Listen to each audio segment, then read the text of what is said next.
Zahir commissioner Mirza আব্বাসের হলো ডান হাত। তো ঢাকা ৮ আসনে উসমান হাদি ভাইকে খুন করা হয়েছে, শহীদ করা হয়েছে। এখন তার যারা সহযোগী সহযোদ্ধা রয়েছে তারা চাঁদাবাজদের বিরুদ্ধে ইনসাফের কথা বলার কারণে তাদেরকে খুন করার জন্য মির্জা আব্বাসের যে পেটুয়া বাহিনী তার ডান হাত এবং বাম হাত কমিশনার জহির এবং রফিকের নেতৃত্বে ৫০-৬০ জন আজকে অপু ভাইকে হত্যার উদ্দেশ্যে তাকে উপর্যা উপরে আঘাত করে এবং তিনি এখন ইসলামী ব্যাংক সেন্ট্রাল হসপিটালে হসপিটালাইজড হয়ে গিয়েছেন এবং সেখানে তার ওয়াইফ সবাই ছুটে এসেছেন, তারা কান্নায় ভেঙে পড়েছেন।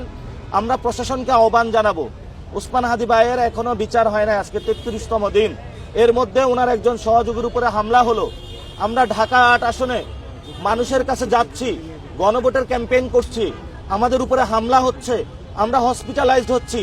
তাহলে এই সুষ্ঠু ইলেকশন করার জন্য নির্বাচন কমিশন কি পদক্ষেপ নিচ্ছে আমরা জানতে চাচ্ছি। প্রশাসন যদি মনে করে যে ইলেকশন শুধু বিএনপির সাথে হবে, প্রশাসন যদি মনে করে এই ইলেকশনে চাঁদাবাজির টাকা নিয়ে কিছু প্রশাসনের দুষ্কৃতী যারা রয়েছে, কিছু টাকার বিনিময়ে প্রশাসনে যারা এখনই একটি নির্দিষ্ট গোষ্ঠীর কাছে জিম্মা তারা চলে গিয়েছে, আমরা বাংলাদেশের যারা সিভিল